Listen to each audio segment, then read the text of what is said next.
Nous sommes en 1857 à Morzine, village savoyard de 800 habitants où le prêtre exorcise une fillette possédée. Mais l'exorcisme est un échec. Pire encore, la possession se diffuse, telle une épidémie ciblant les fillettes et les jeunes femmes. Elles sont rapidement une centaine et mettent Morzine à feu et à sang, saccageant tout, essayant même de brûler vif un homme. Par moments, la possession s'estompe, elles sont alors lucides, mais souffrent de divers symptômes, refus de s'alimenter ou au contraire un appétit incontrôlable, aversion pour les objets religieux ou somnambulisme. Les mois défilant sans amélioration, une escouade de gendarmes et des médecins sont envoyés. L'évêque d'Annecy se rend également sur place et à peine arrivé, les possédés essaient de le tuer. Aux grands mots, les grands remèdes, Morzine passe sous contrôle militaire. Des soldats exfiltrent les possédés vers des hospices où leur état s'améliore, mais aussitôt de retour à Morzine, tout recommence, encore et encore.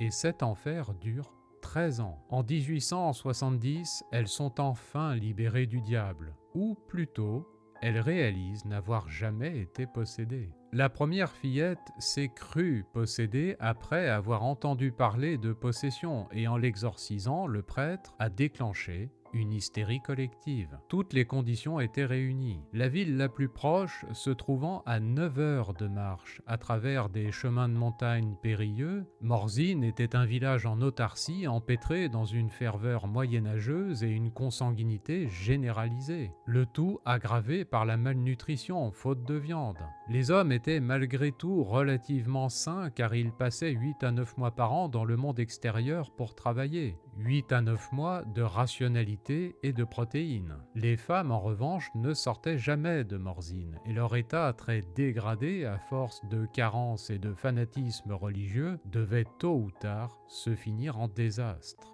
Après cet épisode, Morzine a été sortie d'urgence de l'isolement par l'aménagement d'une route vers Thonon-les-Bains. Revigorée par l'arrivée de denrées, de sang neuf et du monde moderne, Morzine a même prospéré au XXe siècle grâce aux sports d'hiver et au festival d'Avoriaz.